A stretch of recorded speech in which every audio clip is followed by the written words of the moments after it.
야담상회를 찾아주신 마님들과 선비님들 감사드리옵니다. 야담상회 오늘의 이야기 시작합니다. 조선 팔도 중 가장 폐쇄적이라 이름 높았던 고을 음적골, 그곳에서 가장 막강한 부를 자랑하던 오참봉은 사람들에게 마치 전설처럼 입에서 입으로 전해지는 희한한 사내였습니다. 그는 형언할 수 없을 정도의 대단한 부자였지만 한편으로는 그가 무엇을 하고 또한 어떠한 일을 하여 부를 쌓았는지는 사람들에게 전혀 알려진 바가 없었지요. 고을에서 가장 장수한 자에게 물어도 돌아오는 대답은 한결같이 알 수 없다 였습니다. 이러한 사정으로 고을 사람들에게 오참봉은 참으로 미지의 인물과도 같았답니다. 그러나 그러한 괴이함도 그가 가진 압도적인 재력 앞에서는 그저 한낱 풍문거리가 될 뿐이었어요. 오참봉의 집안에는 금은보화 그리고 세상 모든 진귀한 물건들이 차고 넘쳐 마치 용왕의 보물 창고를 그대로 옮겨놓은 듯 으리으리했지요. 덕분에 고을에서 막대한 재물로 구축한 오참봉의 권세는 그야말로 하늘을 찌를 듯 했습니다. 고관대작이 부럽지 않은 그 위세는 감히 범접할 수 없을 정도였어요.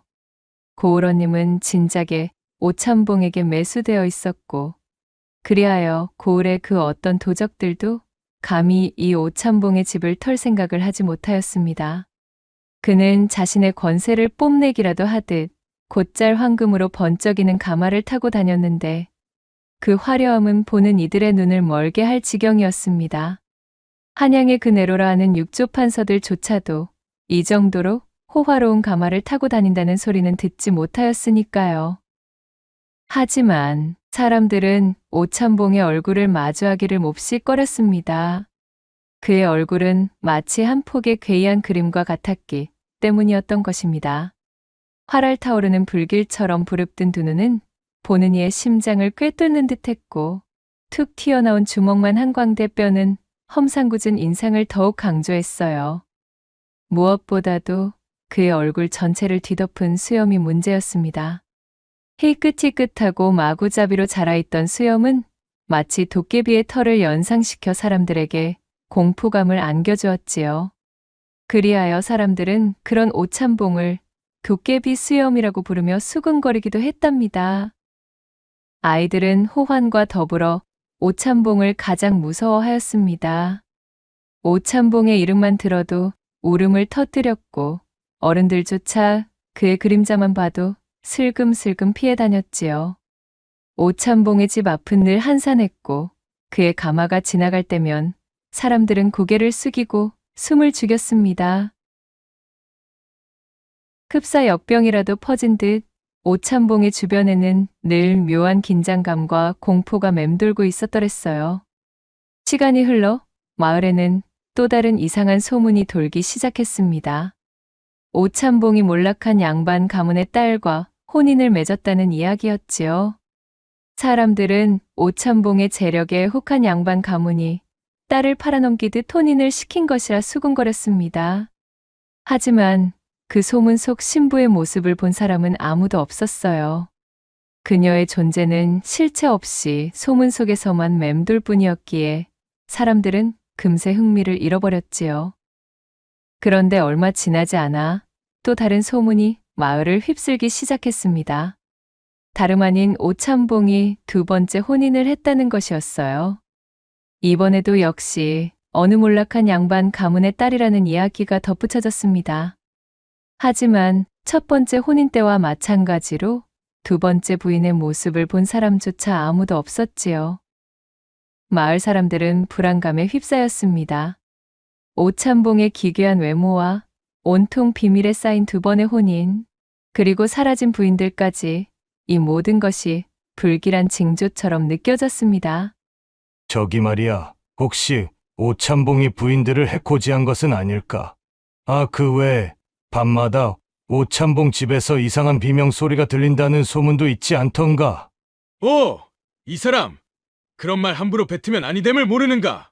자칫 오참봉기에 들어가기라도 했다가는 아주 경을 치네 이 사람! 고을 사람들은 두려움에 떨면서도 한편으로는 소문이 무성한 오참봉에 대한 뒷말을 흘리는 것을 멈추지 못했어요.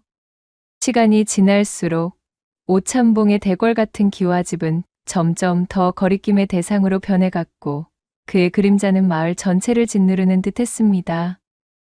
세월이 흘러 마을에 흉흉한 소문이 가라앉을 무렵 오참봉은 이웃마을의 양반들을 자신의 집으로 초대하는 연회를 열었습니다.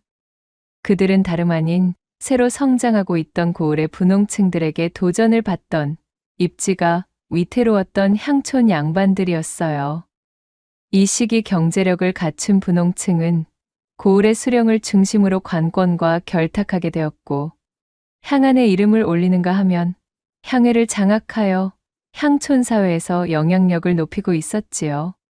사정이 이러했으니 향촌의 양반들은 자신들의 뒤를 든든히 받쳐줄 새로운 파벌이 필요하던 참이었습니다. 하지만 오참봉에게 초대받은 양반들은 오참봉의 악명 높은 소문을 익히 들어 알고 있었기에 초대에 응해야 할지 말아야 할지 몹시 망설였습니다. 오참봉의 권세와 재력은 한양까지 닿아 있다는 소리가 파다하니 그것을 무시할 수는 없겠지요. 소문이 무성하나 아직 우리의 두 눈으로 마주한 것은 아니니 후일을 도모하기 위해서라도 이번 초대에 연을 다하두는 것이 좋을 듯합니다. 결국 그들은 두려움을 무릅쓰고 초대에 응하기로 했습니다. 연회 당일 양반들은 조심스럽게 오참봉의 집으로 향했습니다. 으리으리한 대궐 같은 기와집은 멀리서도 그 이용을 뽐내고 있었지요. 집 안으로 들어선 양반들은 눈이 부시도록 화려한 집의 넋을 잃고 말았습니다. 벽에는 금실과 은실로 수놓은 병풍이 둘러져 있었고 바닥에는 붉은 비단이 깔려 있었습니다. 대들보마다 오색찬란한 등불이 매달려 마치 별들이 쏟아지는 듯한 황홀한 광경을 보이고 있었어요. 그때 오참봉이 연회장의 모습을 드러냈습니다. 양반들은 숨을 죽이고 오참봉을 주시했습니다. 소문대로 그의 외모는 몹시 기괴했지만 오참봉은 예상외로 점잖고 중후한 목소리로 초대에 응해준 양반들에게 감사의 인사를 전했습니다. 바쁘신 와중에도 이렇게 귀한 걸음을 해주셔서 진심으로 감사드립니다. 오늘 이 자리가 서로에게 좋은 인연을 맺는 기회가 되기를 바랍니다.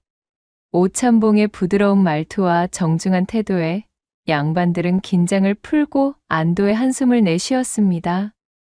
연회장에는 산의 진미가 가득 차려져 있었고 향긋한 술이 끊임없이 돌았습니다. 사람들은 맛있는 음식을 먹고 술을 마시며 서로 담소를 나누었습니다.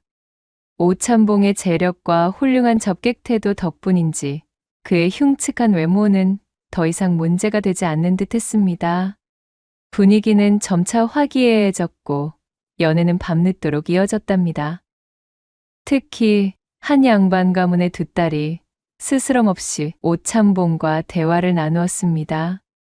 그녀들은 다른 사람들의 시선을 의식하지 않고 마치 큰아버지를 대하듯 오참봉과 어울렸지요.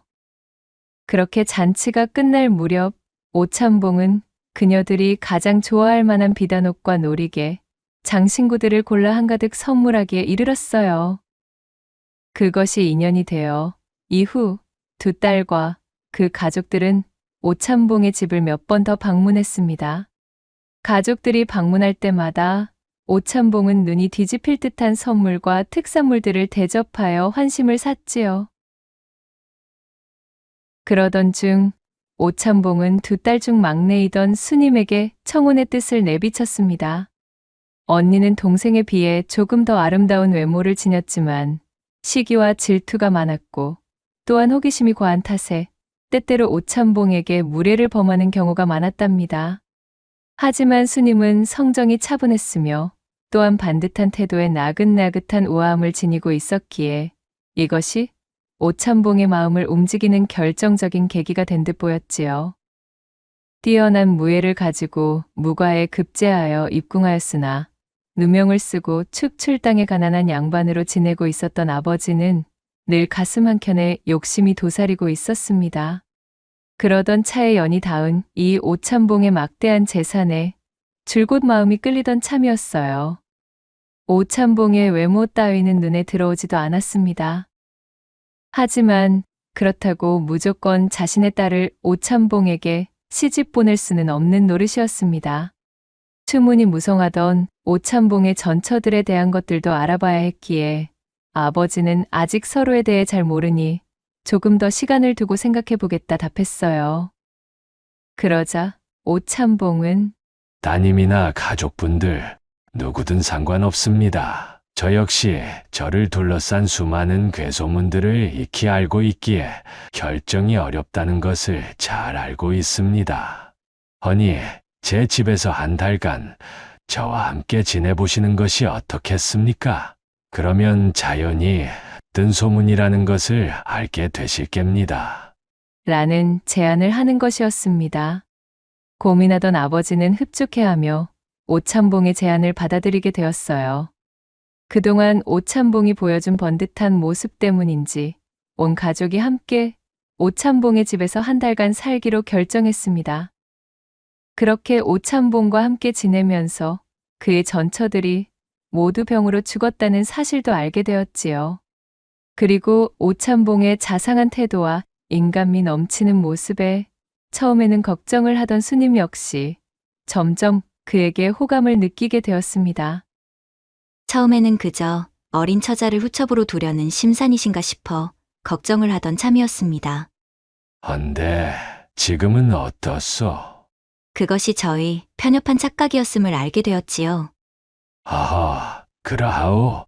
그리 잘 보아주시니 이거 몸둘 바를 모르겠소이다.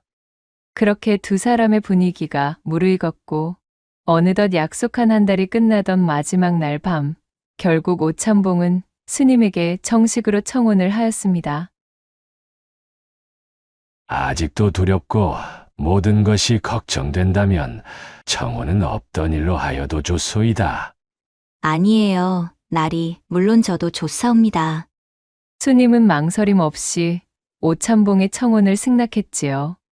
안 그래도 기울어가던 가세에 조금이라도 도움이 되고 싶던 차에 자신의 아버지도 은근 오찬봉과의 혼사를 진행했으면 하는 눈치를 주고 있었고 또한 막대한 재력을 가진 오찬봉과 혼인하게 되면 줄곧 아버지를 힘들게 했던 제 언니의 그 허영심을 채워줄 수도 있었기에 자신이 희생하기로 마음먹은 것이었어요. 자신을 제치고 부잣집의 마나님이 된 동생을 질투한 언니만이 잔뜩 볼을 부풀리며 성을 낼 뿐 모두가 이혼사를 축하하는 분위기였습니다. 그렇게 오찬봉과 수님은 성대한 혼례를 올리게 되었습니다. 혼례식이 성대하게 치러지고 며칠 동안 잔치가 이어졌어요. 하지만 흥겨운 분위기는 오래가지 못했습니다. 혼례식이 끝나자마자 오찬봉은 언제 그랬냐는 듯 마치 다른 사람처럼 변해버렸으니까요.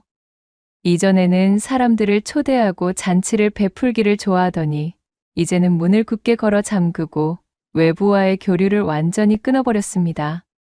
심지어 스님의 가족들과도 왕래하지 못하게 막는 것이었어요. 연회장을 가득 메웠던 하인들은 혼례 이후 스님이 집안 사람이 되고 나서부터는 코빼기조차 보이지 않았습니다. 그들은 처음부터 존재하지 않았던 것처럼 드넓은 집 어디에서도 그 흔적을 찾을 수가 없었지요. 게다가 가장 이상했던 것은 바로 오찬봉과 합궁을 할 때였습니다. 그는 나이가 무색할 만큼 엄청난 힘을 자랑했지요. 거의 장난감을 가지고 노는 기세로 스님을 이리 맺히고 저리 돌리며 떡주무르듯 다루었습니다. 거기다 한참을 그렇게 제 입맛을 돋은 후 본격적인 거사에 돌입할 때면 항시 스님을 금침 위에 엎드리게 하여 둔부를 하늘로 높이 쳐들게 만든 후 남새스런 짐승들의 짝짓기처럼 참으로 요망하고도 괴팍한 노노만을 고집하는 것이었습니다. 그는 우악스럽게 스님의 뒤통수를 잡은 채 결코 고개를 돌려 자신을 올려다보지 못하게 하였어요. 그리고는 제 흥에 겨워 일을 끝내는 그 순간까지 자신을 받아내는 스님의 기분이나 몸의 상태 따위는 아랑곳도 하지 않았지요. 이러한 다소 험상궂은 방식이 전혀 익숙하지 않았던 스님은 겁간을 당하는 듯한 기분을 떨칠 수가 없었기에 초기에는 잔뜩 겁을 집어먹고 말았습니다. 그러나 어쨌든 지아비의 욕구를 받아내는 것 또한 아내인 자신이 감내해야 할 의무라고 여겼던 착하디 착한 스님은 반복되는 시일이 지날수록 어느덧 익숙해져 이제는 그러려니 하는 지경이 되어 있었지요. 혼인 이후로 변해버린 오참봉의 갑작스러운 모습이 의아하기도 하였지만 한편으로 스님은 남편을 굳게 믿고 있었습니다. 어찌되었든 나는 지금 나리의 아내이자 안방마님이야. 내가 아니면 그 누가 나의 지아비를 보필한다는 말인가? 자신과 나이 차이가 많이 나는 데다 주변의 악소문에 늘 시달려왔으니 마음을 들고섭시 지내왔기에 그렇다 판단하여 스님은 극진한 내조를 게을리하지 않았지요. 그러던 어느 날 오참봉은 스님에게 뜻밖의 말을 전했습니다. 내 긴급하게 볼 일이 생겨 잠시 먼 고을까지 다녀와야겠소. 오참봉의 갑작스러운 통보에 스님은 깜짝 놀랐습니다. 혼례식 이후로 오참봉은 단 한 번도 스님의 곁을 떠난 적이 없었기 때문이었으니까요. 네. 어디로 가시는 것입니까? 혹 얼마나 걸리시는지 알려주실 수는 없으신지요? 스님이 불안한 목소리로 물었습니다. 그건 알 필요 없소. 허나 그리 오래 걸리지는 않을 것이니 걱정하지 마시오. 이리 부인을 혼자 두고 가는 것이 마음에 걸리지만 내가 없는 동안 가족이나 친구들을 불러 함께 지내는 것도 나쁘지는 않을 것 같구려. 혼인 이후 가족이나 친구 초대를 극도로 꺼렸던 오참봉이 흔쾌히 함께 지내라는 말에 스님은 기뻐 환하게 미소를 지었지요. 날이 정말이신가요? 그렇다면 언니를 한번 초대하고 싶어요. 혼인 이후로 언니와의 사이가 너무 소원해졌지 뭔가요. 혼인 전에는 참으로 재미지게 지냈는데 어쩐지 제가 나리와 혼인을 한 이후로는 언니가 너무 달라져 버렸어요. 스님이 배시시 웃으며 하는 말에 오참봉은 큰 관심을 보이지 않았습니다. 그는 그저 스님에게 열쇠 꾸러미를 보여주면서 각 열쇠들이 어떤 방과 어떤 자물쇠를 여는 것인지를 하나하나 설명해 주기 시작했지요. 오참봉과 함께 집안 구석구석을 다니며 설명을 듣던 스님이 주의 깊게 듣던 도중이었습니다. 모든 방의 열쇠를 알려주었지만 유일하게 단 하나의 열쇠만 설명을 해주지 않는 것이었지요. 나리, 이 열쇠는 어느 자물쇠를 여는 열쇠인가요? 스님의 질문을 들은 오참봉의 얼굴이 대번에 무시무시하게 일그러졌어요. 그것을 본 스님이 너무 놀라 단말말을 뱉으며 뒤로 나자빠질 뻔하자 이내볼레의 얼굴로 돌아온 오참봉이 한숨을 길게 쉬며 말하는 것이었어요.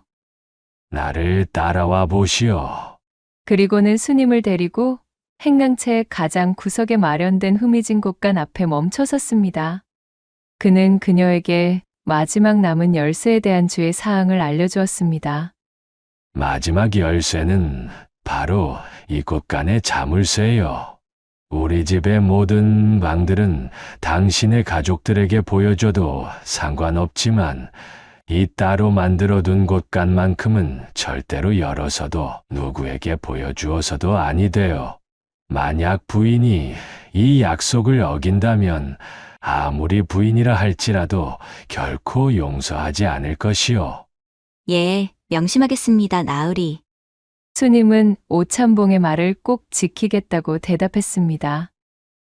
이윽고 오참봉이 대문을 나서자 스님은 친정에 기별을 넣어 집으로 언니를 초대하게 되었습니다. 그녀는 이번 기회에 언니와 소원해진 관계를 꼭 다시 되돌리고 싶었어요.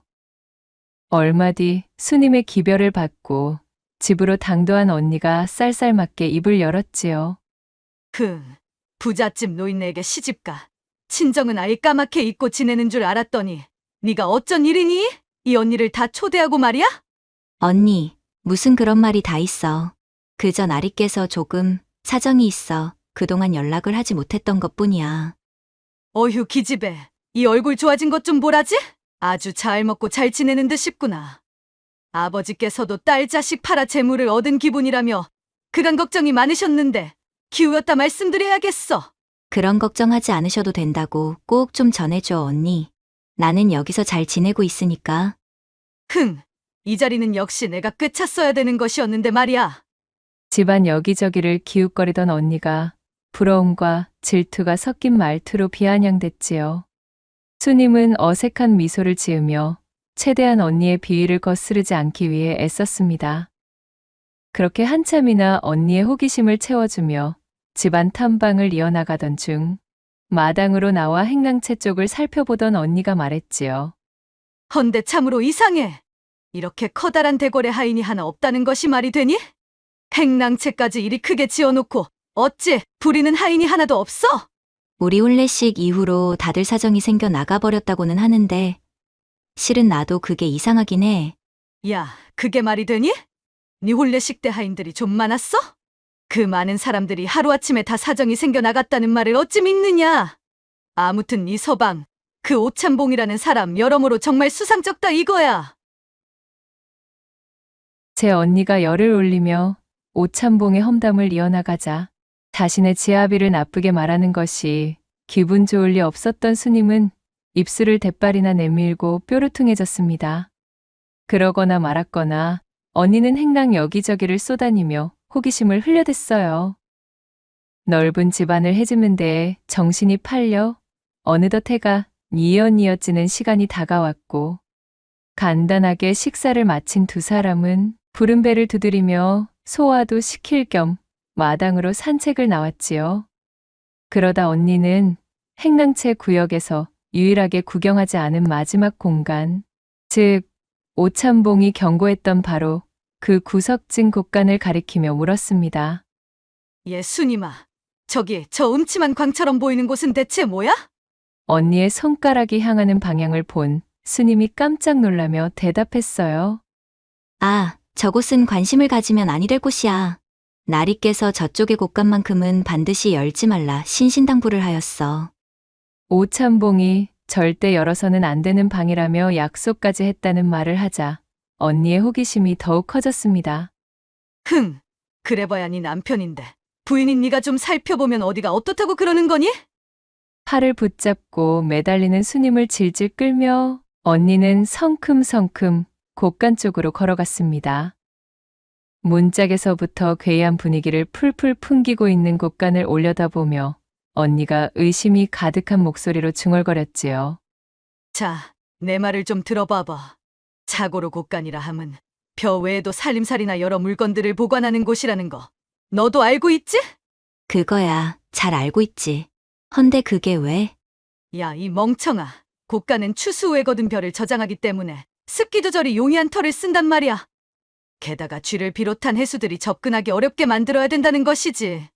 그런데 세상 천지, 곳간을 이리도 음습하고 해도 잘 비추지 않는 위치에 덩그러니 만들어 놓은 집은 처음 본다 이거사.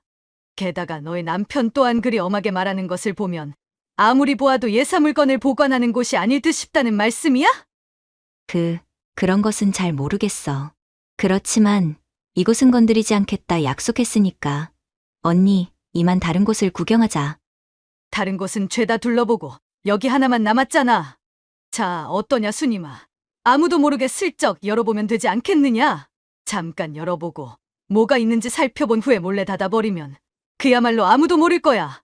지켜보는 하인 한 놈도 없는데 멀리 떠난 너의 남편이 이 사실을 어찌 알겠느냐? 수님은 난처하기 짝이 없었어요. 남편과 굳게 한 약속을 깨는 것은 두려웠지만 한편으로는 언니의 기분을 상하게 만들어 또다시 관계가 악화되고 싶지는 않았습니다. 거기다가 수님 또한 이곳간에 대한 궁금증을 참을 수 없기는 매한가지였지요. 그럼 조금만, 아주 조금만 살펴보고 바로 문을 닫아버리는 거야. 알겠지? 결국 수님은 품속 깊이 넣어둔 열쇠꾸러미를 꺼내었고 언니는 그것을 낚아채 가져가 버렸지요. 고막을 긁는 듯한 기분 나쁜 소리와 함께 곳간의 문이 열렸습니다. 습한 기운이 자매의 코를 화학 끼치며 음산함을 더했답니다. 곳간에는 오래된 농기구로 보이는 물건들이 을씨년스럽게 걸려 있었고 그 한쪽에는 마치 우물의 뚜껑처럼 땅으로 향해 있는 작은 나무문이 달려 있었어요. 그것 봐. 내 뭐라고 했니? 수상하다 하지 않았느냐? 저 문은 필시 지하로 통하는 문일 게야. 남들에게 보이고 싶지 않은 엄청난 보물이라도 숨겨둔 것일까? 언니. 이제 그만 나가자. 응? 언니, 나 너무 무서워. 좀 가만히 있어봐, 이거사. 저곳만 들어가 보자. 언니는 수님의 애원을 무시한 채 지하로 향해 있는 나무 문을 열었지요. 문 안쪽으로는 땅속으로 향하는 계단이 깊숙이 만들어져 있었습니다. 두 사람은 호롱불 하나에 의지한 채 칠흑 같은 어둠에 휩싸인 계단을 내려가기 시작했어요. 그렇게 얼마나 내려갔을까요? 계단의 끝에는 널찍한 공간이 나타났고 그 순간 코를 찌르는 듯한 악취가 자매를 덮쳤습니다. 희귀한 악취는 정말이지 코를 타고 넘어와 온 머릿속을 헤집는 듯 강렬했어요. 그것은 숨을 쉬기조차 힘들 정도의 역겨운 냄새였습니다. 수님이 황급히 손으로 코를 막고 눈을 가늘게 떴고 언니 역시 잔뜩 성이 난 목소리로 소리쳤어요. 어휴, 세상에나 이게 도대체 무슨 냄새람? 언니가 코를 틀어쥐고 호롱을 들어 안쪽의 공간을 비추었고 그 순간 두 사람은 곳간의 문을 연 것을 뼈저리게 후회하고 말았지요. 어둠 속에서 희미하게 드러난 자매의 시야에는 믿을 수 없는 참혹한 지옥도가 펼쳐지고 있었으니까요. 공간의 천장에는 쇠사슬이 달려 있었고 그 쇠사슬에는 발가벗겨진 여인들의 시신이 주렁주렁 매달려 있었습니다.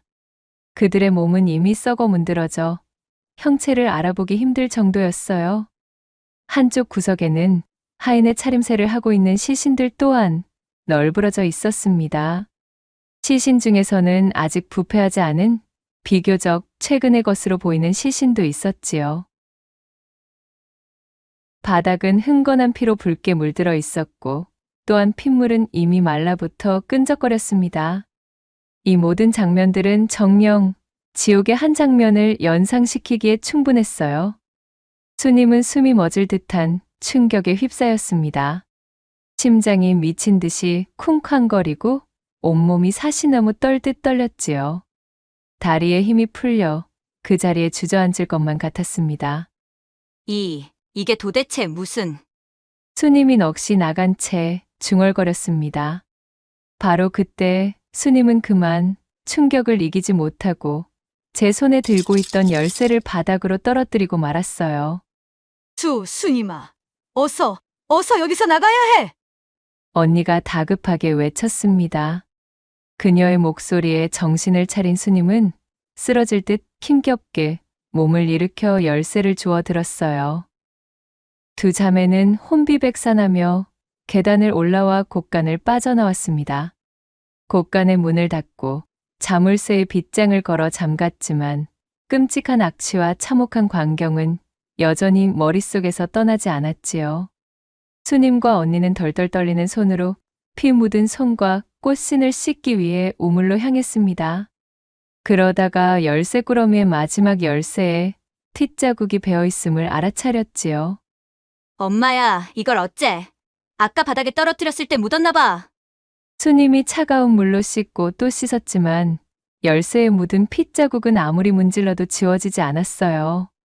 마치 젖으라도 씌인 것처럼 핏자국은 열쇠에 깊숙이 박혀 문지르면 문지를수록 오히려 더욱 선명해져 영원히 지워지지 않을 것만 같은 기세였지요. 수님은 어쩔 수 없이 피 묻은 열쇠가 보이지 않도록 가지런히 포개어 열쇠 꾸러미를 원래 있던 보관함에 넣어두었습니다. 공포에 잠식당한 수님의 얼굴은 창백함 그 자체였어요. 어쩌면 좋아. 언니, 이제 어쩌면 좋지? 저런 엄청난 광경을 목격하고 말았으니 분명 우릴 가만두지 않을 거야. 세상에, 내 지아비가 살생귀였다니. 내가 살생귀에게 시집을 온 것이었다니. 분명 소문이 무성했던 전부인들과 하인들의 주검일 거야. 그러자 언니가 넋이 나간 스님의 뺨을 거세게 때리며 소리쳤습니다. 예수님아, 정신 차려. 이렇게 있을 때가 아니란다. 이 고을 원님과도 이미 한솥밥을 먹는 사이라 하였으니 관가에 발고해봐야 좋은 꼴을 보지 못할 것이 뻔해. 나는 지금 당장 아버지를 데려올 테니 너는 정신 똑바로 차리고 있어. 아버지와 사람들을 모셔올 동안 너는 아무 일도 없었다는 듯 행동해야 한다. 내 말 무슨 말인지 똑똑히 알겠지? 응? 이대로 우리가 그냥 도망쳐버리면 곳간 속을 들여다보았다고 실토하는 꼴이야. 그러니 아버지를 모셔와 그럴듯한 변명을 대고 잠시 친정에 다녀오겠다 말한 뒤 후일을 도모해보자. 언니는 스님의 어깨를 거세게 흔들며 당부하고는 재차 스님을 다독인 뒤 황급히 집을 빠져나왔습니다. 스님 역시 마음을 단단히 먹고 오참봉이 귀가하기 전 어질러진 주변을 잽싸게 정리하고 자신의 옷도 갈아입었지요. 뭔가 낌새를 알아차린 듯 오참봉은 예정보다 훨씬 일찍 집으로 돌아왔습니다. 그는 스님에게 안부를 묻자마자 대뜸 열쇠 꾸러미부터 찾는 것이었지요. 자, 내가 맡긴 열쇠 꾸러미는 보관함에 잘 넣어두었겠지. 오참봉의 더없이 차갑고 섬뜩한 목소리에 스님은 온몸이 얼어붙는 듯 했답니다. 아, 저기, 그것이, 그럼요, 물론이지요. 헌데 어찌 그리 더듬는 것이오? 설마 나와의 약속을 깬 것은 아니겠지? 오참봉의 눈빛은 매우 날카로웠고 스님이 아니라며 떨리는 목소리로 대답했지만 오참봉은 이미 모든 것을 눈치챘다는 듯 고관함을 거칠게 열어젖히더니 열쇠 꾸러미를 꺼내 샅샅이 살펴보았습니다. 이런 망할 것이 내 명을 어기고서 기어이 보았군. 아, 아닙니다. 결코 보지 않았어요. 허면 여기 이 열쇠에 묻은 핏자국은 무엇이오? 억지로 지우려다 더욱 번진 것이 이리도 자명하게 남아있거늘 감히 어디서 거짓말을. 오참봉이 기괴한 미소를 지으며 스님에게 소리쳤지요. 호기심이야말로 새로운 발견의 첩경이나 또한 그 목숨줄을 단축하는 첩경이기도 하지. 그리도 곳간을 열지 말라 일렀거늘 나와의 약속을 어기고 보고야 말았으니 당신도 저 방에 있는 여인들과 같은 꼴로 매달려야겠소. 저들 역시도 당신과 마찬가지로 그 호기심이라는 놈을 주체하지 못하고 나와 약조한 것을 지키지 않아 결국 저 꼬락서니가 된 게지. 내가 사람을 잡아먹는 도깨비인 것이 밝혀지면 여러모로 곤란하다는 말씀이야. 자신의 정체를 밝힌다는 것, 그것은 정녕 스님을 더 이상 살려두지 않는다는 의미였기에 그녀는 온몸에 털이 곤두설 수밖에 없었습니다. 하여 그녀는 바닥에 철퍼덕 무릎을 꿇고 앉아 두 손을 싹싹 빌며 울부짖었어요. 제발, 제발 부탁입니다. 아무에게도 이야기하지 않을 것입니다. 또한 죽은 듯이 집에만 갇혀 지내겠사옵니다. 허니 제발, 제발 살려주셔요. 안타깝지만 그건 아니될 이야기요. 인간들의 거짓말에는 신물이 올라오거든. 애초에 당신은 나와의 약속을 어겼기에 일이 되었음을 알아야지. 오참봉의 태도를 본 스님은 더 이상 그에게 용서를 구하는 것이 의미가 없다고 여겼어요. 그녀는 이제 용서 대신 자비를 구하기로 마음먹었습니다. 그렇다면 부디 마지막으로 천지신명님께 빌 시간이라도 주셔요. 묘자리도 제대로 쓰지 못할 테니 가족에게 남길 기도라도 할 수 있게 부디. 좋다. 내 마지막으로 준비할 시간 정도는 주도록 하지. 내일 밤 당신을 처리하고 잡아먹을 테니 그때까지 기도를 올려두도록 하시오. 그리 말한 오참봉은 몸을 획 돌려 쿵쿵거리는 발걸음으로 자신의 방을 향해 걸어갔지요. 스님은 그 즉시 후다닥 도망쳐 광 안에 숨었습니다. 오참봉이 출타한 이후 수많은 기로에서 잘못된 선택지를 골랐던 것을 후회하고 또 후회하며 눈물을 흘렸지요. 언니가 아버지와 사람들을 데려올 하루라는 시간을 벌었지만 일이 잘못되기라도 하면 언제든 자신은 죽은 목숨이라 여긴 스님은 불안과 공포에 온몸이 마비되고 말았습니다. 그렇게 뜬 눈으로 하루를 지새고 다음 날 광 밖으로는 둔탁한 둔기로 바닥을 긁는 쇳소리와 함께 오찬봉의 끔찍한 목소리가 들려왔습니다. 내 인연! 하루의 유예를 주었더니 그새 어디에 숨어 있느냐? 썩 나오지 못하겠느냐? 이제 매달릴 시간이다! 오찬봉은 삐죽삐죽 여러 개의 뿔이 솟아있는 방망이를 질질 끌면서 이 방 저 방을 뒤지고 있었습니다. 감쪽같이 숨은 스님을 찾고 있는 것이었어요. 스님은 양손으로 제 입을 막아 숨소리마저 죽인 채 바깥을 향해 귀를 쫑긋 세웠지요. 어두컴컴한 광 안에서 언니와 아버지가 당도하기만을 기다리고 또 기다리고 있었습니다. 제발 부디 늦지 않게 와주셔요, 아버지. 언니, 나 이제 더 이상은 못 버티겠어. 스님은 소리 없는 절규를 뱉으며 굵은 눈물을 뚝뚝 흘렸어요. 킁킁 킁킁 마당으로 나온 오찬봉이 냄새를 맡는 소리가 들렸고 이내 소름 돋는 목소리로 그가 외쳤습니다. 거기냐? 거기 숨어 있었구나! 인연이 감히 도깨비를 속이려고! 오찬봉은 당장에 내달려 광의 문을 열어젖히려 했어요. 그러나 스님이 안쪽에서 자물쇠를 달아놓고 사슬로 꽁꽁 동여맨 터라 문이 열리지 않았지요. 오찬봉은 화가머리 끝까지 뻗쳐 문고리를 방망이로 연신 내리치기 시작했습니다.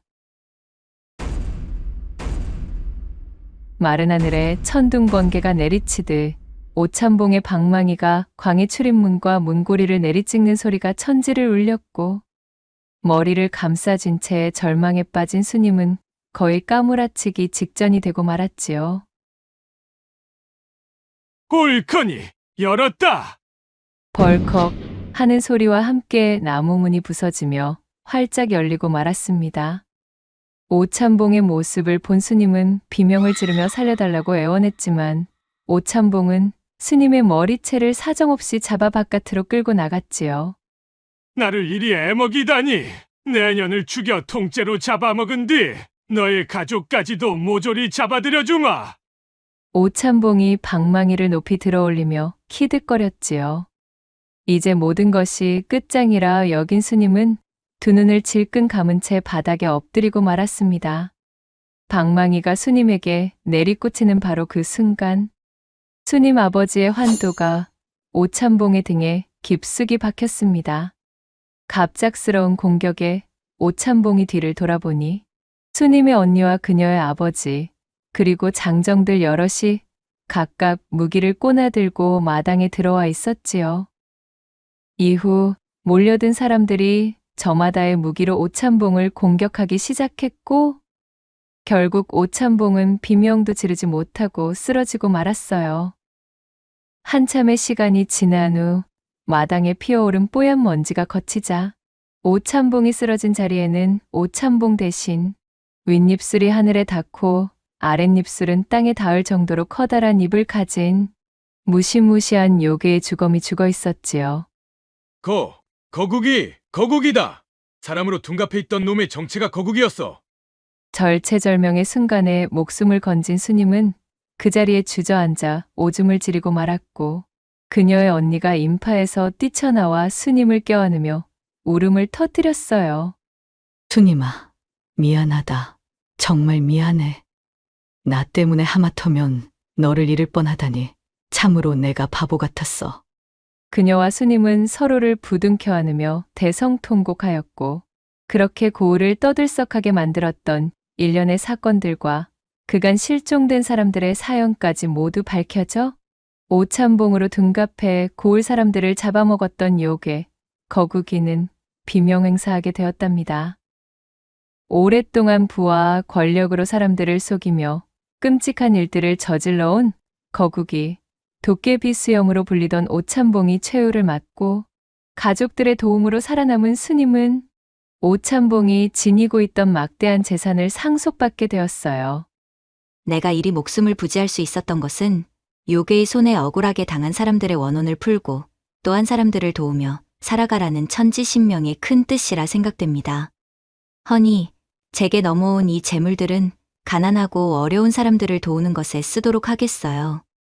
그렇게 선언한 스님은 이후로도 아버지와 언니를 집으로 모신 뒤 그간 오찬봉의 그림자에 억눌려 지내온 어려운 이들을 도우며 살았답니다. 또한 그녀의 언니는 자신의 그릇된 시기심이 하마터면 동생을 죽음으로 내몰 뻔한 일을 겪은 이후 그 마음을 고쳐먹어 수님을 끔찍이 여기게 되었고, 수님의 아버지 또한 한때 재물에 눈이 멀어 자신의 딸을 사지로 내몰았다는 죄책감에 눈을 번쩍 떠 수님을 도우며 무력에서 벗어나게 되었으니, 이후 세 사람은 평생을 의롭게 살며 고을을 번영시켰다 후세까지 전해지고 있사옵니다. 낭독해드린 이야기가 마음에 드셨다면 구독과 좋아요, 댓글로 야담상회를 응원해 주셔요. 늘 잊지 않고 야담상회를 찾아주시는 마님과 선비님들 시청해 주셔서 참으로 감사하옵니다.